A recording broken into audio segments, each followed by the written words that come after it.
Top.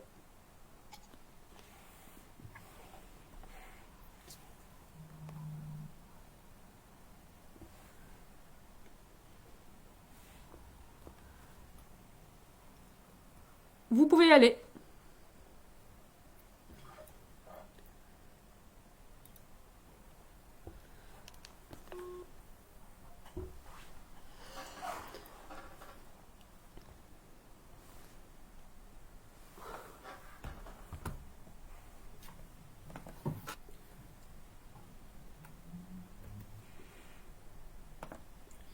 Alors, est-ce qu'on est en ligne ou pas? Oui. Hmm, Je ne sais pas si nous sommes en ligne, parce que je ne le vois pas sur la page en tout cas. Alors, je ne vous vois pas sur la page de Tine. Hmm,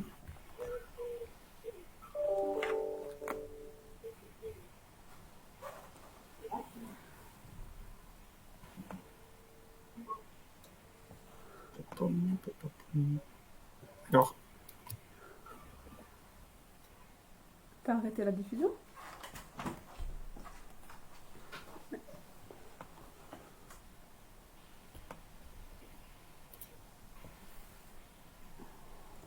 bonjour, bonjour à tous, vous m'entendez? Alors, un petit message pour nous dire si vous... La page de Tine.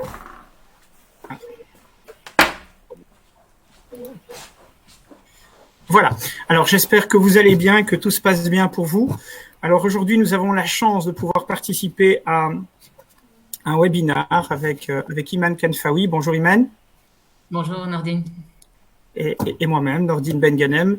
Alors, nous allons parler de l'enseignement et plus particulièrement de la crise du Covid et des conséquences sur l'enseignement. Donc, nous allons faire un petit état des lieux, discuter en temps réel avec vous. Donc, n'hésitez pas, si vous avez des questions, vos questions sont les bienvenues. Nous allons essayer d'y répondre. Alors, on va peut-être se présenter dans un premier temps et forcément, la politesse oblige. Je vais demander à Iman Kenfaoui de bien vouloir se présenter. Merci beaucoup Nordine. Avec plaisir. Bon ben voilà. Moi c'est Iman Kenfaoui. Donc je suis directrice depuis 1 an à l'Institut Marie-Stella à Laken, école secondaire du réseau catholique. Donc on a une école qui accueille à peu près 730 élèves. On a du premier degré, deuxième et troisième degré général, technique, de qualification aussi. Donc, j'ai été dans une autre vie enseignante pendant 11 ans à l'Institut technique Cardinal Mercier à Schaerbeek. J'ai été aussi enseignante en promotion sociale à l'Institut technique Cardinal Mercier à Schaerbeek pour de l'insertion professionnelle. Et j'ai travaillé aussi pendant 6 ans en tant que conseillère pédagogique au CEGEC, donc pour l'accompagnement des enseignants sur des thématiques transversales, notamment le, le plan de pilotage, pour ne pas le citer. Parallèlement à ça, j'ai travaillé aussi dans différents dispositifs bénévoles. Je pense plutôt à Scola, ULB, où j'ai animé des ateliers. Donc voilà un peu le parcours. Très bien, très bien, très bien, merci. Est-ce que tu peux nous parler peut-être justement un petit peu de la situation ici au niveau du Covid, dans les grandes lignes peut-être dans un premier temps? Alors, au niveau du Covid, c'est vrai que c'est assez particulier parce que dès qu'on a appris qu'il fallait suspendre les cours, ça a été quand même un chamboulement dans la vie de l'école. C'est pas quelque chose de récurrent, j'ai envie de dire. C'est anodin, ça nous est entre guillemets tombé dessus d'une manière ou d'une autre, et on a dû vraiment du jour au lendemain trouver des solutions, trouver des pistes, et surtout, ce qui était capital pour nous, c'est de garder le lien avec nos élèves.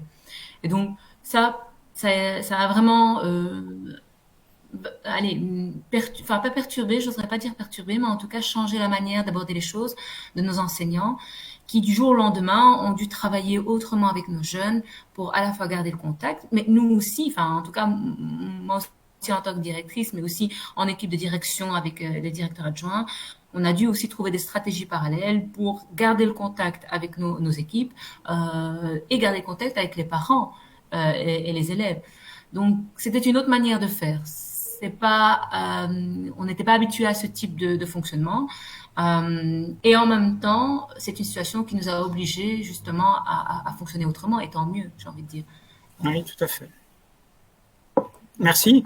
Alors, je vais me présenter également. Donc, je m'appelle Nordine Benganem. Je suis enseignant en secondaire et également à la Haute École Galilée.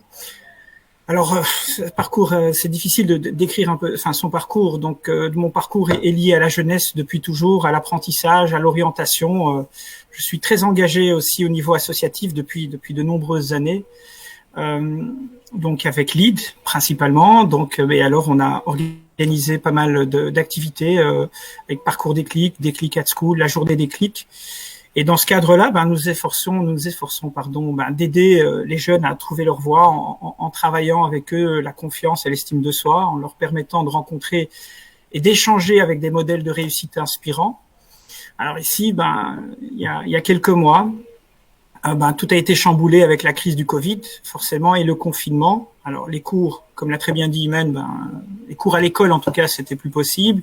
La journée Déclic a dû être annulée, ainsi que toutes les activités d'orientation des élèves au sein des écoles, mais aussi à l'extérieur, n'ont pas pu se dérouler en tout cas normalement. Donc, il y a des petites choses qui ont été organisées, mais pas de la même manière. Donc, moi, ma grande crainte, et je commencerai directement par là, c'est au final comment faire un choix d'études pour ces jeunes-là l'année prochaine, sachant qu'ici, avec la crise du coronavirus, clairement, ça a considérablement compliqué la réponse à cette question.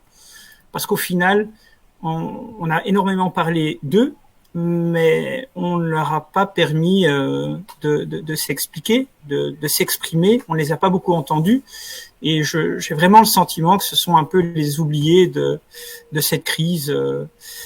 Ils avaient un grand sentiment d'injustice, un désarroi profond pour certains, et en plus, ce qui était particulier, c'est qu'ils étaient tous assignés à résidence, mais pas uniquement assignés à résidence.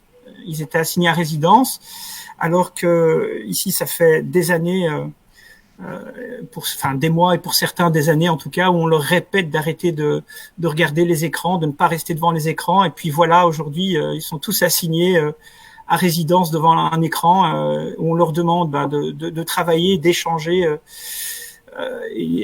à travers des logiciels. Enfin voilà, c'était un climat particulier et particulièrement anxiogène pour ces jeunes et pour nous aussi. Alors, comme l'a très bien dit aussi Iman, on a reçu des directives, les établissements scolaires ont reçu des directives du cabinet de la ministre de l'Enseignement, donc Madame Caroline Désir, afin de poursuivre, de mettre en place une continuité pédagogique à distance dans un premier temps, et ensuite, par la suite, quelques jours par semaine en présentiel avec certaines classes, les 6e, les premières, les 2e, sous certaines conditions. Alors, l'objectif de la continuité pédagogique était de maintenir un lien et de renforcer les matières vues, parce qu'il nous a été demandé de ne pas avancer dans la matière. Mais là, force est de constater que c'était bien plus compliqué que simplement énumérer et citer ces objectifs-là. Les situations étaient très variables d'une école à l'autre, et des fois même au sein d'une même classe ou avec des enseignants d'un même établissement scolaire. Donc voilà, c'était clairement pas facile pour beaucoup, pour les enseignants, mais aussi pour les jeunes, parce que malheureusement, tout le monde ne détient pas du matériel informatique, une connexion Internet, et puis il suffit pas de posséder ces deux-là, il faut aussi pouvoir utiliser en tout cas avec aisance ces outils. Voilà, ce qui complique particulièrement les choses. Je ne sais pas si tu veux ajouter quelque chose, Imen, par rapport à la situation générale. Oui, effectivement, on a été mis rapidement à l'épreuve, entre guillemets, en tant qu'école, parce que il fallait organiser de l'enseignement à distance là où on n'avait pas l'habitude spécialement d'être dans de l'enseignement à distance. Il a fallu organiser toute une logistique de finalement comment travailler avec les élèves qui ne détiennent pas finalement de matériel informatique, comment éviter justement le décrochage de ces élèves qui sont extrêmement fragiles. Oui. et donc, comment aussi rester en lien avec eux. Donc, pour nous, ça a été vraiment un cheval de bataille en disant, mais il faut absolument qu'on garde le contact avec nos élèves parce que c'est souvent des élèves fragiles et qu'on n'a pas envie de perdre, étant donné en plus le contexte particulier. Le matériel informatique ou la fracture numérique, nous, on l'a senti énormément avec des parents, par exemple, qui n'ont pas les outils nécessaires pour assurer le suivi des devoirs, des travaux qui sont donnés, ou parfois carrément des élèves qui ne maîtrisent pas vraiment le b.a.-ba, l'utilisation de l'ordinateur. Et donc, ouvrir un mail ou écrire un mail, par moment, reste quelque chose de très compliqué pour certains. Et donc là, il y a un questionnement qu'on doit mener, nous, au sein de notre école pour dire, tiens, au fond, comment travailler ça avec nos jeunes, comment éviter de retomber dans une situation pareille où voilà, on est en difficulté. Et en même temps, je dirais que dans des situations aussi comme ça, comme celle-ci, pardon, il y a aussi il y a la créativité. Et donc, et on est obligé finalement de sortir de sa zone de confort et on est obligé à un moment donné d'aller de l'avant. Et donc, je trouve qu'il y a des enseignants qui ont fait un travail remarquable de suivi des élèves, des enseignants qui ont été vraiment derrière les élèves, qui ont mis en place des plateformes, qui ont fait preuve de beaucoup de créativité en matière de suivi. Et donc, et des élèves qui ont complètement joué le jeu et qui ont voilà, accroché à l'école et qui ont suivi et qui, d'ailleurs, dès qu'on a annoncé le retour à l'école, sont revenus très contents. Oui, tout à fait. Oui. On sentait que ça leur manquait, hein, parce que y a rien à faire. Dans un premier temps, je pense que certains se réjouissaient de pouvoir rester à la maison, mais très vite, ça les a pesés, parce que on ne parle pas de confinement, voilà, d'une semaine. Ici, les semaines se sont très vite succédées, et donc c'est ne pas voir ses amis, ne pas participer à des activités sportives, ne pas aller au cinéma, ne pas aller au restaurant, ne pas. Donc c'était ne pas, mais il y avait beaucoup de ne pas, et c'était très compliqué pour eux à gérer. Et puis pour les enseignants, forcément, de l'autre côté, oui, on devait essayer de les rassurer, essayer de maintenir un lien. Alors clairement, c'était compliqué de maintenir un lien avec tous. Parce que s'il y a bien une chose qui est certaine, c'est que la crise ici du Covid a été un révélateur puissant des inégalités existantes. Donc on l'a dit, hein, certains en effet n'avaient pas de PC, donc oui, clairement. Et puis il suffit pas d'avoir un PC, il faut encore pouvoir l'utiliser. Certains ne sont pas à l'aise parce qu'ils n'ont pas l'habitude d'utiliser l'outil informatique. Alors s'ajoute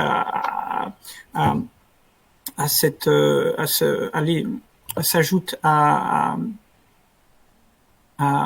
cette situation très anxiogène, s'ajoute le confinement où on est tous un petit peu les uns sur les autres, avec des bulles très limitées au final, ça se limite à la famille dans un premier temps, ça accentue les disparités socio-économiques et clairement, ça met à la marge les publics les plus précarisés et en tout cas dans certains de nos établissements, je pense même au mien, oui, certains élèves étaient clairement mis à la marge.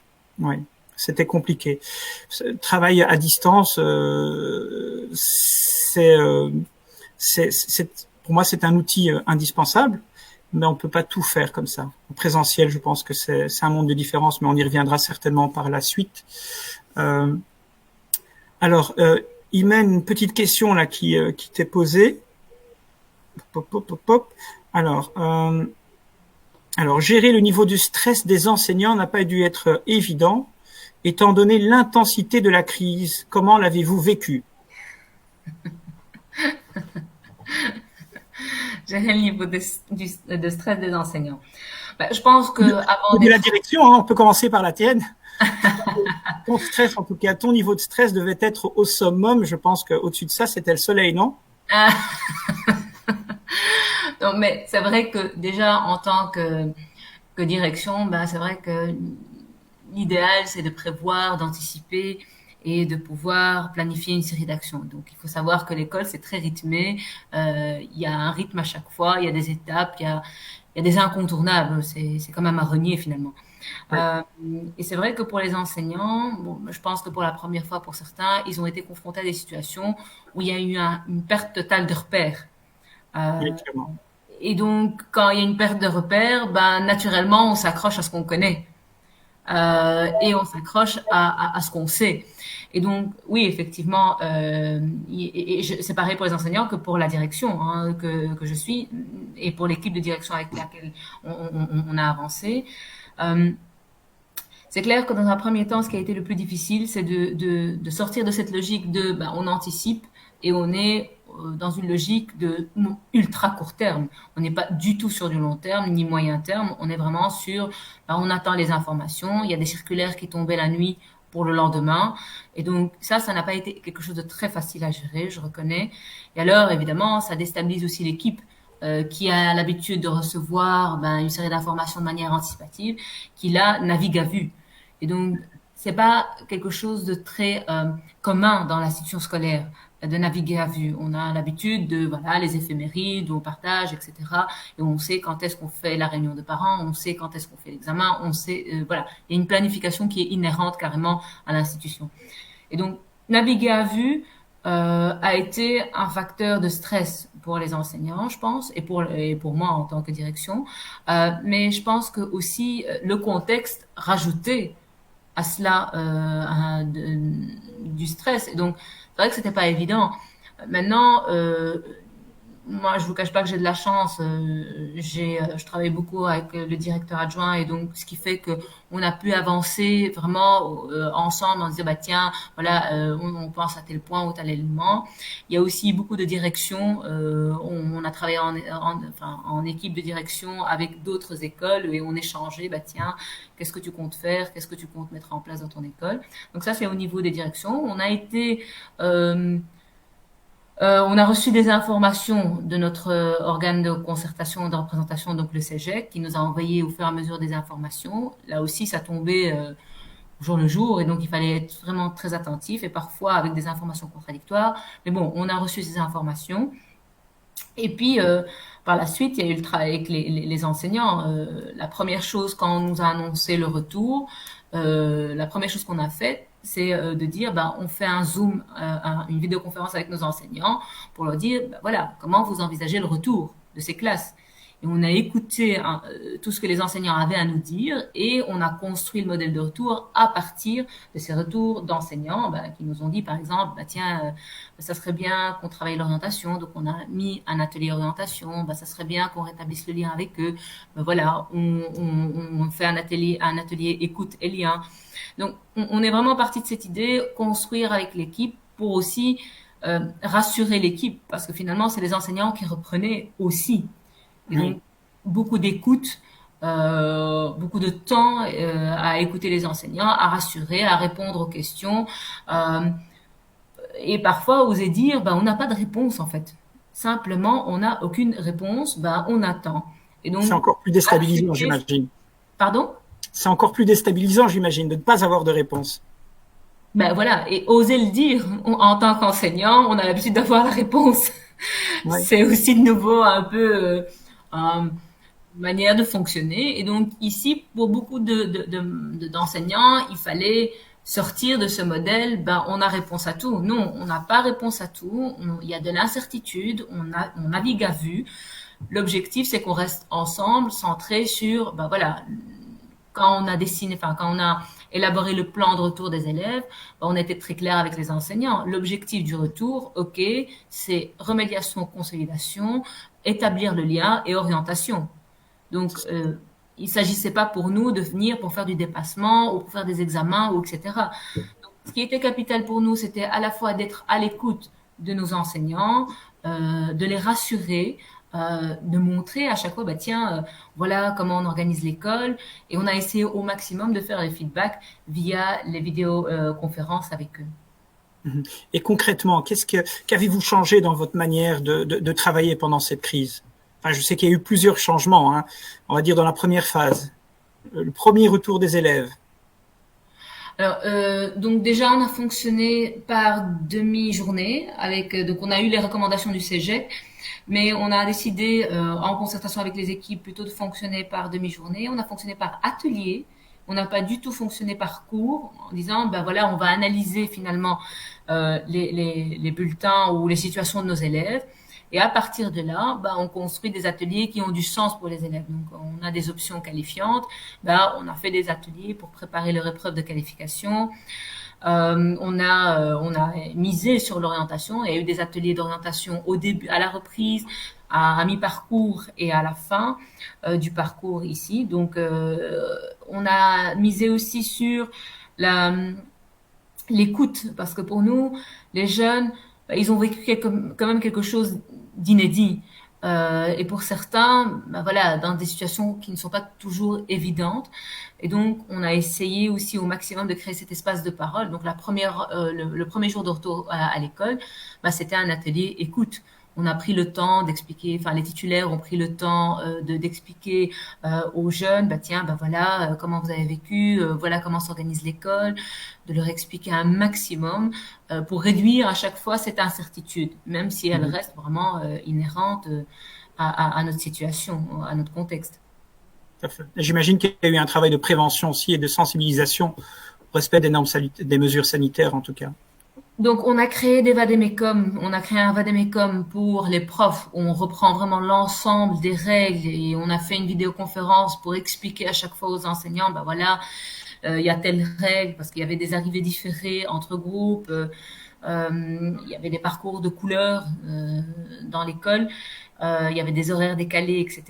Mais on a fait aussi un vadémécum imagé aussi pour nos élèves pour expliquer à chaque fois, voilà comment ça va s'organiser.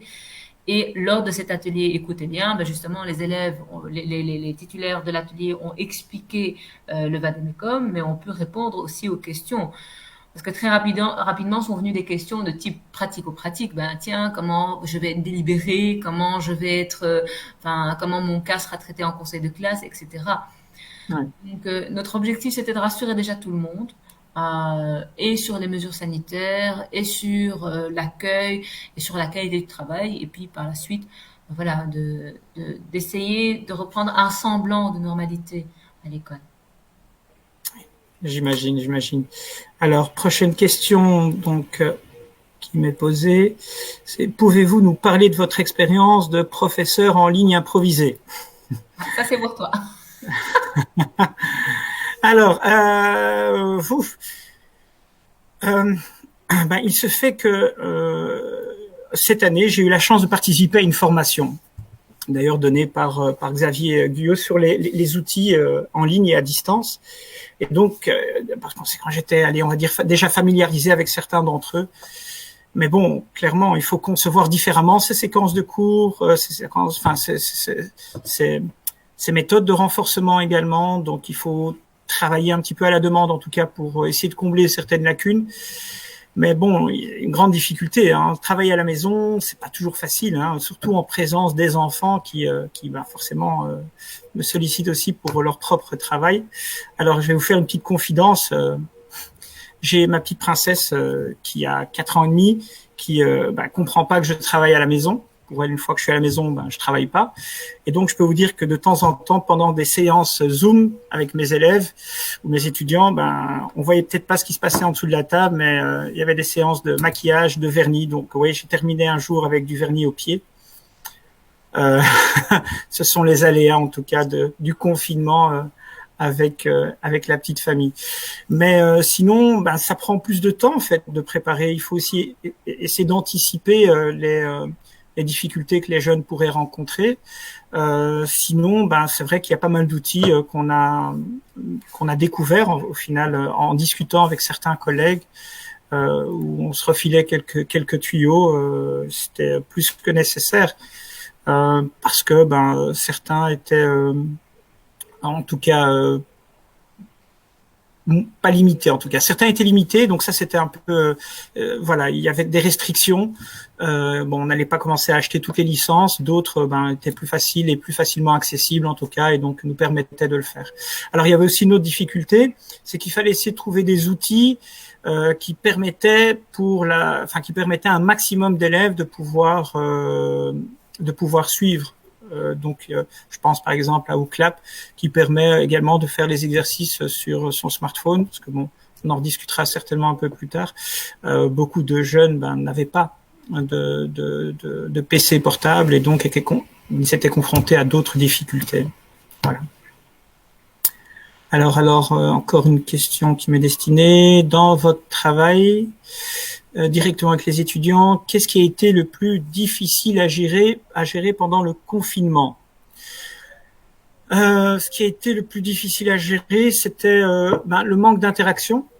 Il n'y a rien à faire. Pour moi, le contact est primordial déjà dans l'enseignement, dans l'apprentissage. Il est très difficile de donner cours, ou en tout cas de transmettre et de travailler avec des jeunes s'il n'y a pas cette interaction. Quand je dis interaction, c'est vrai que on peut recevoir par la suite un mail ou des questions, mais c'est pas la même chose. Clairement, c'est pas la même chose. Quand on est en classe, directement, on peut mesurer le niveau de motivation, le niveau d'intérêt et les difficultés que les élèves pourraient rencontrer. Et clairement, on peut y remédier à l'instant même. Quand c'est à distance, ça prend un peu plus de temps. Mais il faut essayer justement, malgré tout, de maintenir ce lien et d'essayer d'avoir ces réponses-là.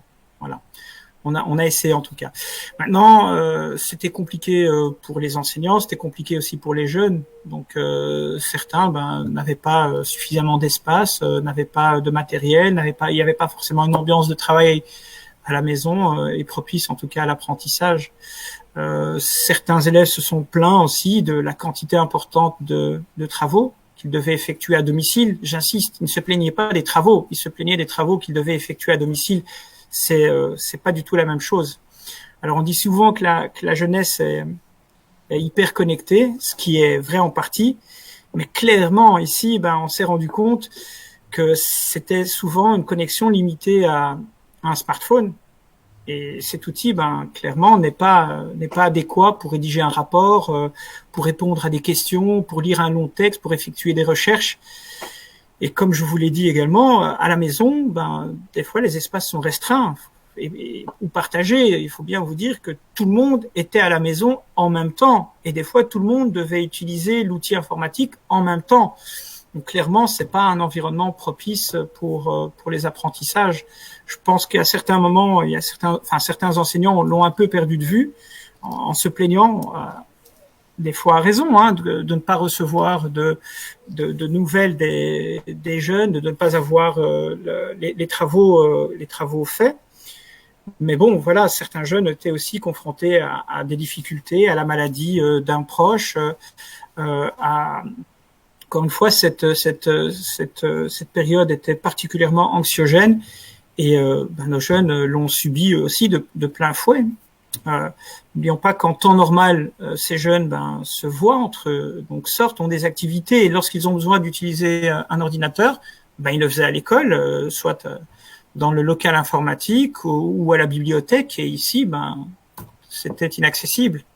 Donc là, c'était une grosse difficulté pour eux. Voilà. Tu veux ajouter quelque chose peut-être, Imen, ou compléter? Non, mais je suis tout à fait d'accord avec toi. Donc, pour beaucoup de jeunes, l'utilisation finalement du numérique se limite aux réseaux sociaux, sur le smartphone ou la tablette.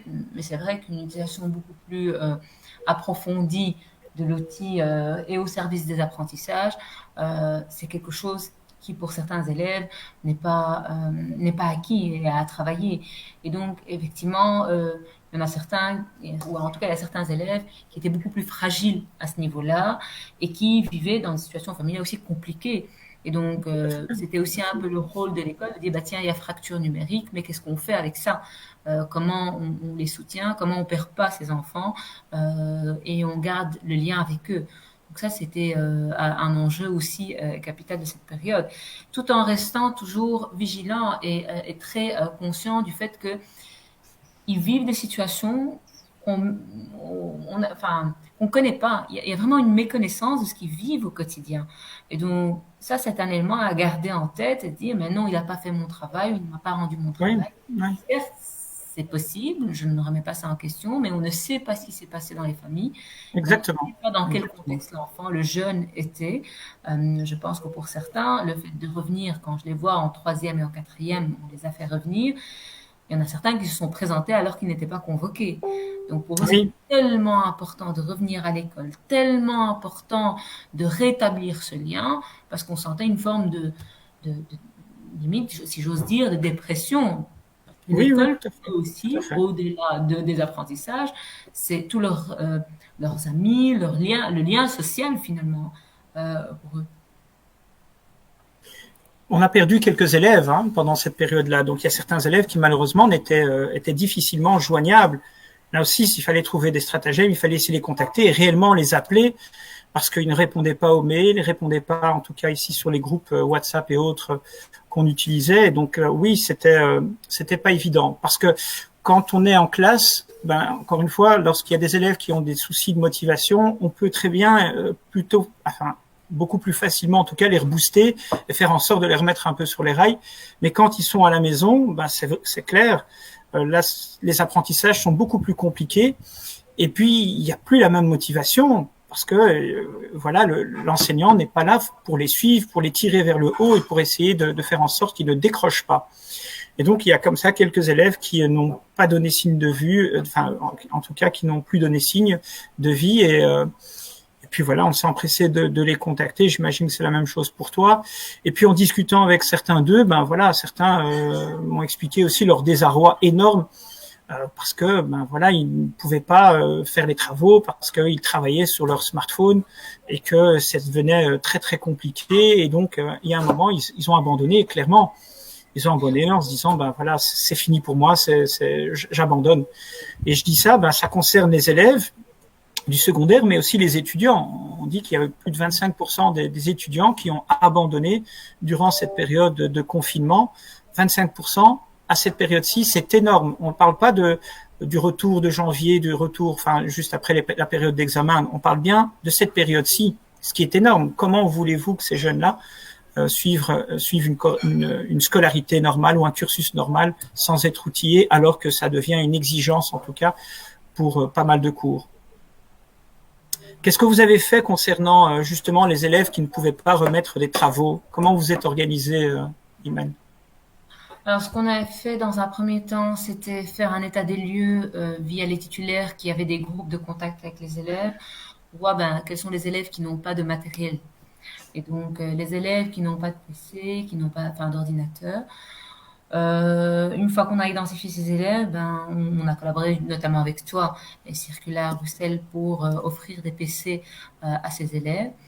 Ce qu'on a fait aussi, c'est qu'on a décidé avec le directeur adjoint de continuer à ouvrir l'école pendant la période des congés de Pâques.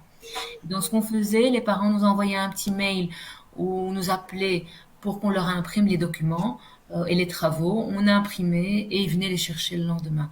Donc, on a toujours essayé de trouver des solutions pour que les parents puissent, pour que les enfants puissent faire les travaux et qu'ils se sentent pas lésés de par le fait qu'ils n'ont pas accès à l'outil numérique ou qu'ils n'ont pas d'imprimante. Donc, on a vraiment fait en sorte que, on était directement accessible, directement disponible pour qu'on puisse leur remettre ces documents et qu'ils puissent les faire. Et puis, ils les ramenaient généralement à l'école on les mettait dans le casier du prof. Alors aussi, je sais qu'il y a beaucoup d'enseignants qui ont été très, très flexibles et souples au niveau des travaux qu'ils recevaient. Donc, par exemple, ils acceptaient des photos des travaux remis par les élèves. Donc, voilà, je pense qu'il y avait une capacité à s'adapter finalement au contexte de part et d'autre. Et à chaque fois, on se disait, voilà, quel est l'objectif? Que le jeune puisse faire son travail, garder le lien avec l'école, alors on s'adapte par rapport à ça. Oui, tout à fait. Ouais, c'est primordial. C'est ce qu'on a fait également dans notre établissement. On a essayé effectivement dans un premier temps, on envoyait sur notre site les travaux. Les travaux étaient souvent en PDF. Mais bon, qui dit PDF, il faut imprimer les documents. Et donc très vite, on a switché en faisant en sorte que les élèves puissent avoir les documents en format Word, format doc ou format Excel pour leur permettre de compléter directement les travaux. Et bon, là, forcément, comme tu l'as dit, oui, des élèves ne pouvaient pas le faire parce qu'ils n'avaient pas de PC. Et donc, quelques élèves m'avaient contacté, en tout cas pour me dire, voilà, monsieur, si on ne remet pas les travaux, c'est pas un manque de volonté, c'est qu'on ne peut pas. On a essayé, mais c'est vraiment trop compliqué à gérer. Et bon, en entendant ce désarroi et ce cri, ben voilà, on peut pas. Il y a deux possibilités clairement. Soit on se dit ça va être une séquence Kleenex, on se donne la main, on s'installe, on s'assoit et on pleure ensemble. Soit on se dit ben non, on va se retrousser les manches, on va activer le réseau et on va essayer de trouver des solutions. Et c'est ce que nous avons fait ici avec l'objectif 100 PC. Où dans un premier temps, c'était vraiment pour mes élèves, mes étudiants. L'objectif était voilà de rassembler une dizaine de PC et après, en sondant les collègues d'autres établissements, de mon établissement, les élèves, les étudiants, on s'est rendu compte que l'ampleur était phénoménale et que voilà, on devait absolument essayer d'équiper ces jeunes parce que si on les équipait pas, on allait très vite se retrouver avec encore plus d'élèves en décrochage, avec des élèves qu'on risquait de perdre clairement. Et puis ça, c'est hors de question. Quand on est enseignant, on est un peu comme un guide de montagne. On peut pas imaginer se dire je vais avec un groupe de randonneurs et puis si de l'autre côté je me retrouve qu'avec 5 randonneurs sur 20, c'est pas grave, c'est super, ce sont les 5 meilleurs. Voilà, je trouve ça inadmissible pour moi. J'ai commencé avec 20 jeunes, je dois faire en sorte d'être à l'arrivée avec ces 20 randonneurs. Et voilà, et au final, un jeune étant un jeune, on a élargi le projet a grandi. Et ici, avec l'équipe de Lead Belgium et de Circular Bruxelles, avec entre autres Denis et Driss, que je salue, on a pu faire clairement un miracle. On a pu, en peu de temps, récolter, reconditionner beaucoup de PC. Donc l'objectif au départ était de 100 PC. On a pu offrir 560 PC gratuitement à ces jeunes-là. Alors gratuitement, j'insiste, et c'est donné, pas prêté, parce que l'idée ici était de leur permettre d'avoir une solution durable. Il faut bien se dire que la fracture numérique ne va pas disparaître après le confinement. Ils en auront besoin encore cet été, ils en auront certainement encore besoin au mois de septembre. On ne sait pas dans quelles conditions on va reprendre au mois de septembre. Donc pour nous, il était indispensable de faire en sorte que ça leur appartient. D'ailleurs, j'ai une petite anecdote. À un moment, j'avais contacté certains jeunes pour leur donner un PC et ils ont refusé, pensant que le matériel allait leur être prêté. Donc, ils angoissaient déjà de devoir payer des frais ou à devoir, au final, payer malgré tout quelque chose s'ils l'abîmaient ou autre. Et donc là, on a essayé de les rassurer en leur disant que c'était pour eux. Alors par la suite, on a pu également collaborer avec la Fédération Wallonie-Bruxelles et la commune de Saint-Gilles pour fournir au total 1150 PC qui sera réparti, a été normalement réparti dans les différentes écoles de la Fédération Wallonie-Bruxelles, de Wallonie de Bruxelles, et pour Saint-Gilles, forcément les écoles saint-gilloises. Voilà, en tout cas, ce qu'on a pu faire. Donc ici, l'objectif 100, clairement, j'espère qu'on n'en aura plus besoin, parce que j'espère clairement que les autorités vont prendre ça en main, parce que ici, comme on l'a dit, cette crise a été révélateur de grandes difficultés. Je pense que on ne pouvait pas imaginer, en tout cas, la situation de tous ces jeunes. Et je pense qu'il est temps, en tout cas, d'essayer d'intervenir parce que, ces inégalités sont bien là, et ce confinement les a clairement accentuées. Voilà. Je ne sais pas si tu as encore quelque chose à dire à ce niveau-là, au niveau des PC, peut-être encore quelque chose. Non, effectivement, nous, on a collaboré avec toi justement dans le cadre du projet 100 PC. Donc, effectivement, ça a permis à beaucoup de nos élèves de se remettre à flot, enfin, en tout cas, de recevoir des travaux, de travailler, notamment pour les grands qui avaient des rapports de stage et qui préparaient une série de travaux. On a reçu de l'administration aussi une série de PC. Mais bon, les moyens sont ce qu'ils sont, hein, donc on a reçu 10 PC. Je pense que ça a été réparti en fonction de l'indice socio-économique des écoles. Mais voilà, donc c'est mis au service de nos jeunes. Et très rapidement, dès qu'on avait la possibilité du coup d'accueillir les élèves en difficulté, donc il y a eu la première rentrée qui était celle du 18 mai, uniquement pour les 6e secondaires. Enfin, je parle du secondaire, hein. Uniquement du secondaire. Et puis le 25, il y avait la rentrée des 2e et des autres élèves qui sont en difficulté. activités.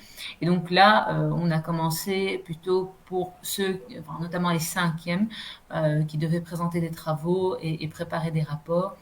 Ce qu'on a fait, c'est essentiellement ouvrir l'accès les après-midi aux locaux informatiques pour quelques-uns, évidemment quelques-uns, parce que là aussi, il y avait toute l'organisation logistique de désinfecter les locaux, de préparer les locaux, etc. Donc, de Ouais, nouveau, ce que je dis, c'était compliqué à gérer, hein. oui, voilà. Moi, j'avais l'impression de faire que ça, systématiquement. Chaque fois après, les élèves étaient, ici par exemple, ma classe de sixième était partagée en deux groupes. Donc l'un le lundi, l'autre le mardi. Ouais, systématiquement, ils devaient désinfecter tout ce qu'ils ont pu toucher, que ce soit les poignées de porte, les écrans, les tables.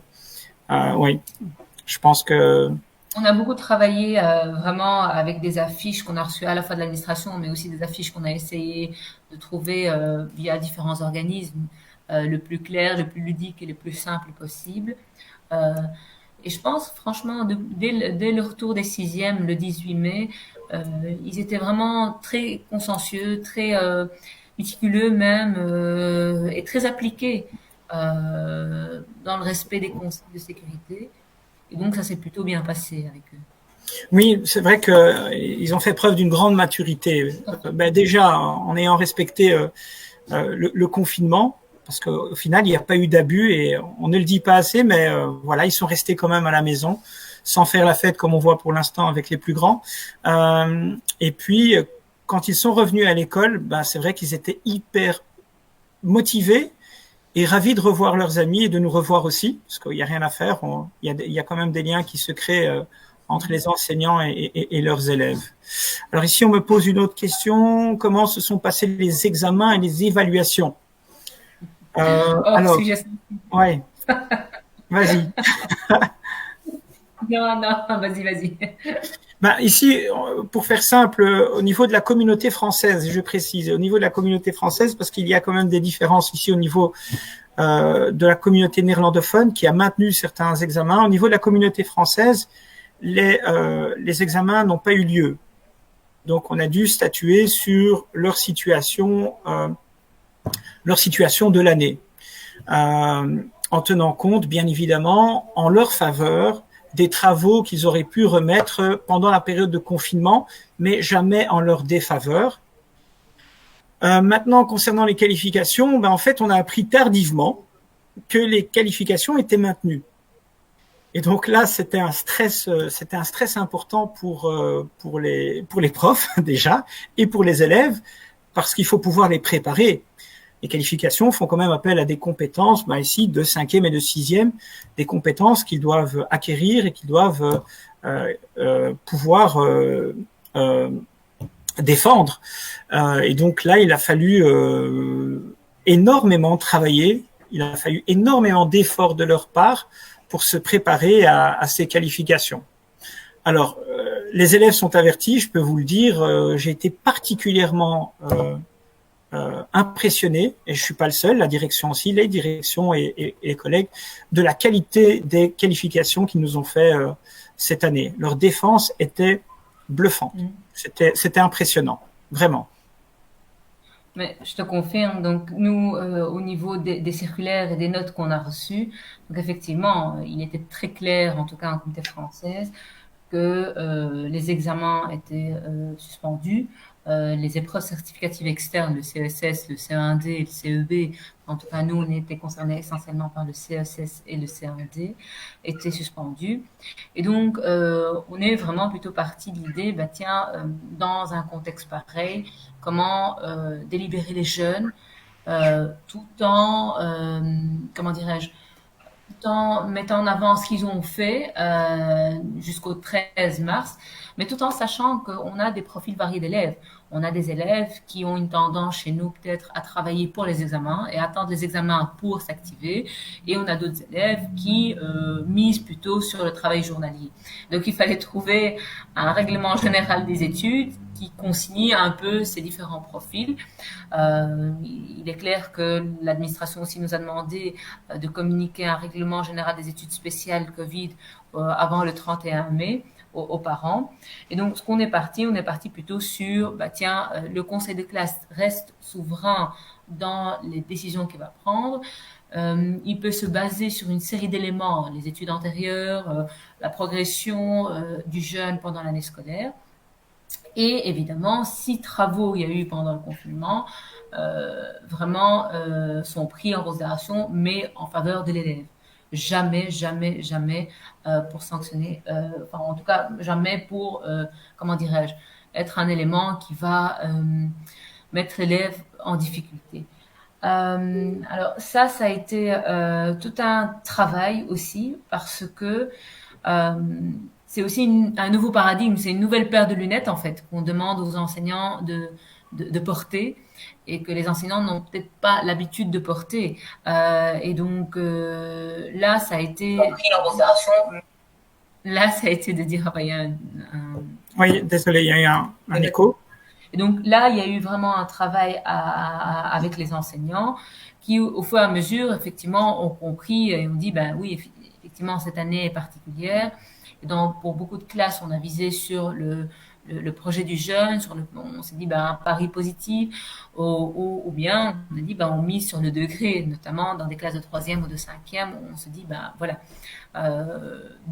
faisons un pari positif sur ce jeune, et je pense qu'il y a beaucoup de jeunes, en tout cas des débats qu'on a eu au conseil de classe, beaucoup de jeunes qui ont gagné en maturité aussi pendant cette période de confinement, qui ont pris conscience que tout finalement est fragile, et rien n'est acquis. Et donc là aussi, on a eu d'excellents retours de jeunes. Donc voilà un peu dans quelle logique on a fonctionné. On n'a pas souhaité les épreuves de qualification, contrairement, effectivement, on a reçu une circulaire nous annonçant qu'elles pouvaient se faire. On a décidé en équipe de nouveau, avec les enseignants concernés, de fonctionner sur base de volontariat. On a dit, on explique en quoi pour nous c'est important l'épreuve intégrée, l'épreuve de qualification, et de demander aux élèves qui souhaitent la passer. Et aujourd'hui, ce matin, on a eu, et encore on a demain matin et mercredi, on a eu, en tout cas ce matin, on a eu vraiment des belles présentations, des élèves investis qui ont trouvé le sens de cette activité, et dit, tiens, au fond, on va le faire. Et on a vécu, du coup, les épreuves intégrées avec les jeunes, les épreuves de qualification avec les jeunes, comme une expérience positive pour eux. Ils vont faire des études supérieures. Voilà, c'est une expérience qui va leur permettre d'engranger une série de compétences, d'avoir un retour de jury externe, de profs. Et vraiment, on a eu des belles présentations, on les a félicités. Et il y en a même certains, donc ce qu'on a fait aussi, on a accepté de les faire en présentiel, mais aussi à distance. Donc il y en a certains, ceux qui passent demain, sont ceux qui le font via Zoom. Et donc là aussi, on s'est dit, on s'adapte. Il y a certains élèves qui avaient des raisons tout à fait légitimes de ne pas revenir parce qu'ils vivent dans des conditions familiales qui ne leur permettent pas. Ils ont des personnes à risque autour d'eux. Ils sont eux-mêmes parfois personnes à risque. Et donc, on est resté vraiment très souple vis-à-vis de ça en se disant, on s'adapte à la réalité de nos jeunes. Tout à fait.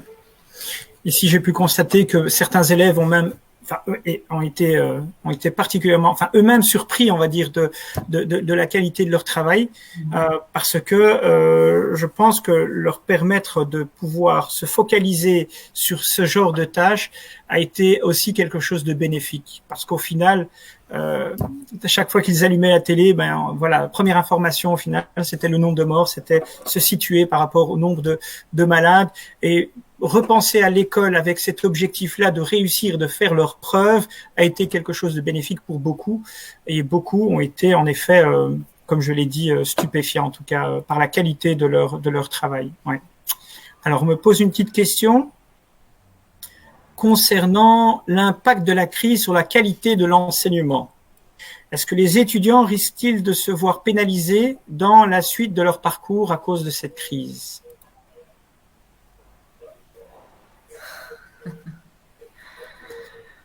Alors, on est jeunes tous les deux, mais on se souvient bien qu'en 1996, il y avait eu un mouvement massif des enseignants et des élèves avec plus de 27 manifestations, 5 mois de grève et d'action. Et pourtant, est-ce qu'ils ont repris l'année scolaire suivante avec plus de lacunes?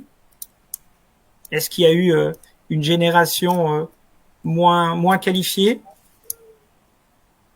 Bah, je pense qu'effectivement, comme tu le dis, on a vécu cette période, enfin, ces grèves.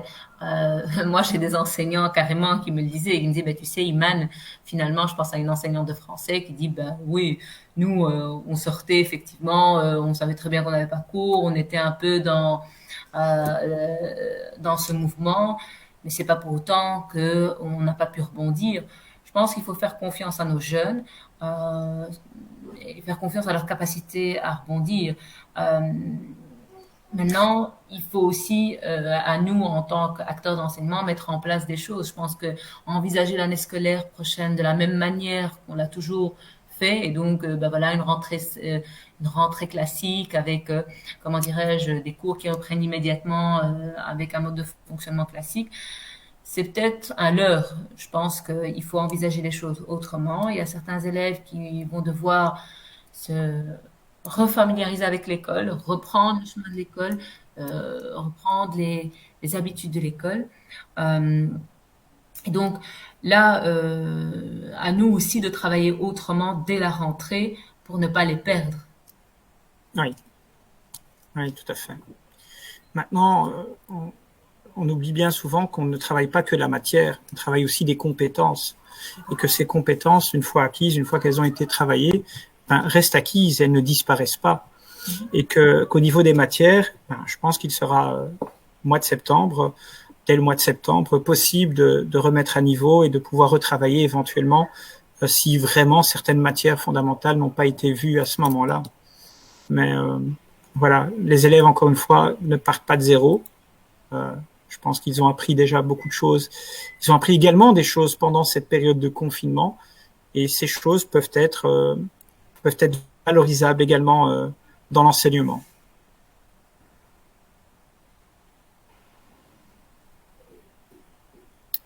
Alors, Imen, on me pose encore une petite question sur... Attends, hop, hop.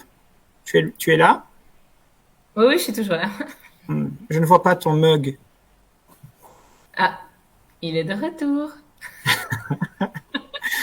Alors, est-ce que le Covid-19, la Covid-19 a-t-elle créé une solidarité entre les différents acteurs de l'enseignement, entre les différents établissements scolaires, entre les étudiants, et de nouvelles collaborations sont-elles nées?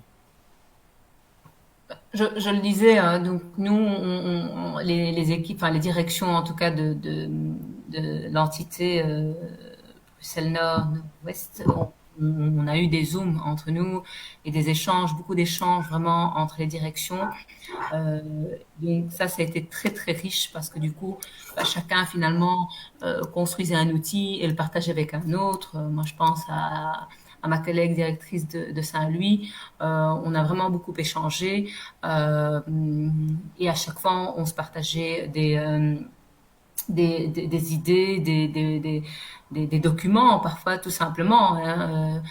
On a aussi travaillé, enfin en tout cas, on a beaucoup travaillé aussi avec la directrice de l'Institut Notre-Dame de l'Aude. Donc on a vraiment, entre équipes de direction, enfin avec les autres directions des autres établissements, essayé à chaque fois de travailler en collaboration.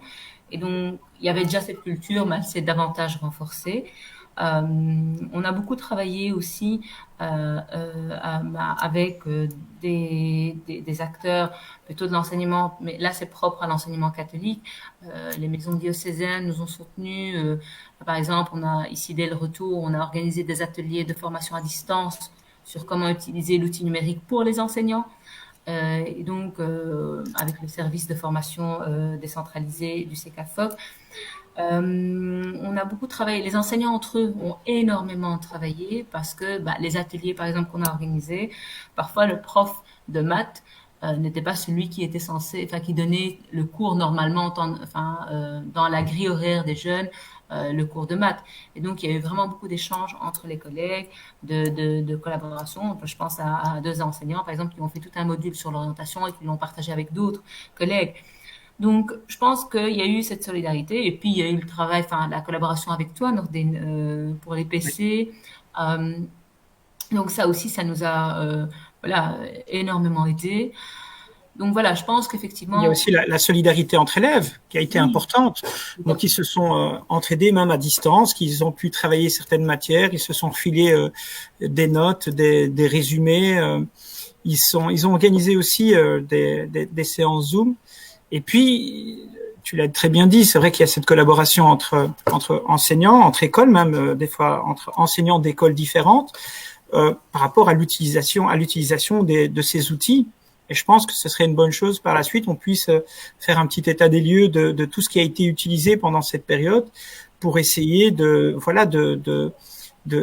garder tout ce qui a été créé, de pouvoir l'améliorer, de l'utiliser dans nos apprentissages par la suite.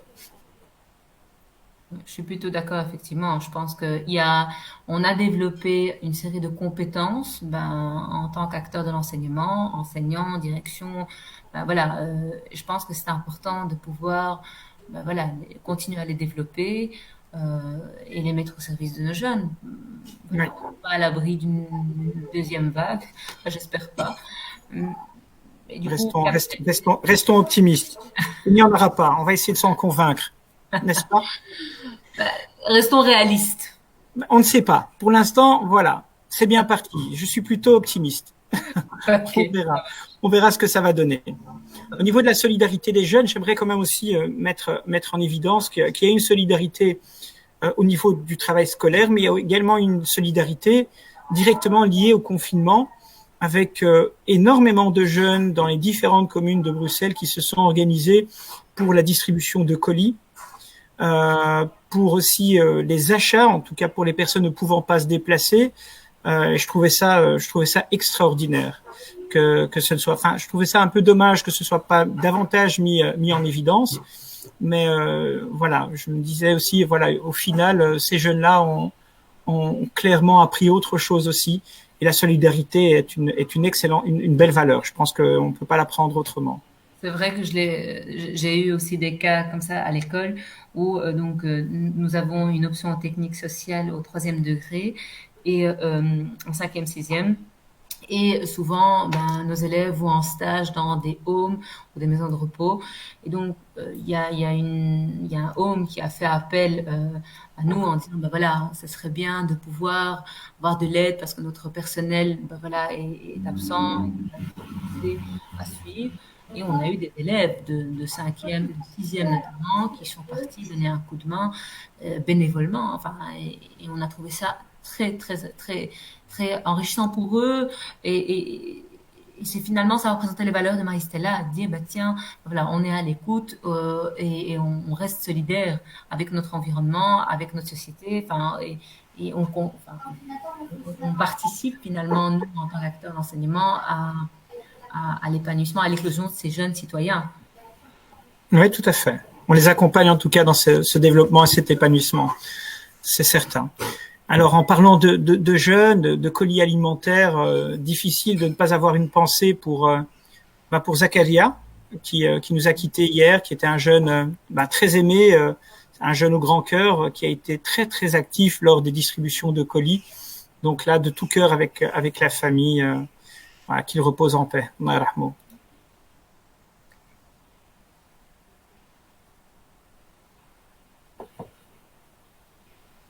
Imen, je pense avoir perdu. Tu m'entends? Oui, oui, je suis toujours là, Ah, d'accord. avec moi-même. Alors, je ne sais pas s'il y a d'autres questions. On arrive tout doucement au terme de cette séance. Alors, si vous avez d'autres questions, c'est maintenant. N'hésitez pas. On compte jusqu'à 3. À 3, on ferme. Parfait.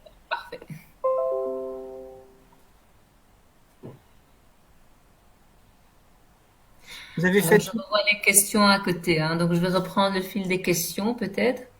Est-ce que vous avez terminé tous vos conseils de classe? Non, je pense qu'il y a encore des classes qui doivent faire leur qualification, c'est ça? Non, il y a encore des classes qui font leur qualification aujourd'hui, demain et mercredi, mais on n'a pas encore tout fini, non. Alors, l'année se terminera le 30 juin pour toi? Pour moi? Oui. Non. Elle se terminera le 15 juillet. Ça va. Ben oui, évidemment, tout va bien. Euh, Cure de vitamines, Tout à fait. C'est à l'ordre du jour. c'est à l'ordre du jour. Euh, Par rapport, il y a une question concernant, alors, comment envisagez-vous la reprise, le maintien des activités dans l'éventualité d'un retour d'une vague? Ben, je pense que ce qui est important, c'est de, de tirer les enseignements de cette première vague et dire, bah tiens, qu'est-ce qu'on va mettre en place? Nous, ce qu'on se dit en équipe de direction, c'est qu'on va, avec les collègues, de nouveau avec les enseignants, réfléchir au plan B. Donc le plan A serait une reprise en présentiel à temps plein. Mais malgré cette reprise en présentiel à temps plein, se dire, bah tiens, au fond, comment reprendre dans un contexte voilà, où les élèves, ils n'ont pas été à l'école pendant minimum 6 mois. Il y en a certains qui ont perdu peut-être les repères de l'école, etc. Et il y en a certains qui seront clairement en difficulté très rapidement. Donc, de nouveau, construire ça en intelligence collective avec les enseignants. Voilà, alors ça peut pas plaire à tout le monde, ça va pas plaire à tout le monde.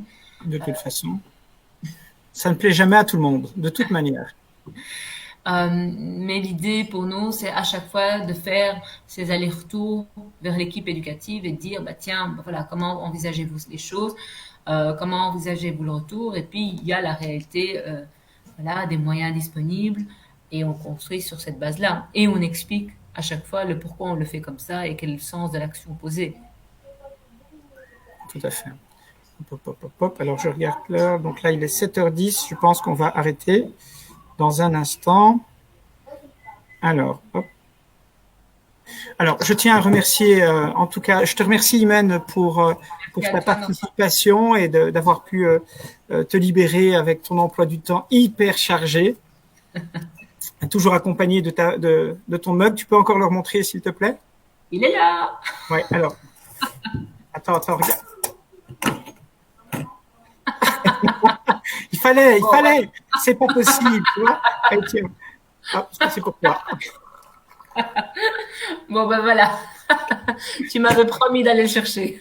Voilà, je t'avais promis d'aller le chercher. En tout cas, voilà, je remercie l'équipe de TEEN de nous avoir invités, de nous avoir proposé cette initiative. J'espère qu'on a pu répondre à vos questions. N'hésitez pas, si vous avez d'autres questions, vous pouvez encore les mettre en commentaire. On essaiera peut-être d'y répondre par la suite en message, ou peut-être qu'il y aura une autre séance. Voilà, je vous remercie à tous. Merci à l'équipe. Prenez soin de vous, prenez soin de vos proches, prenez soin de vos bien-aimés. À très bientôt. Au revoir. Au revoir tout le monde.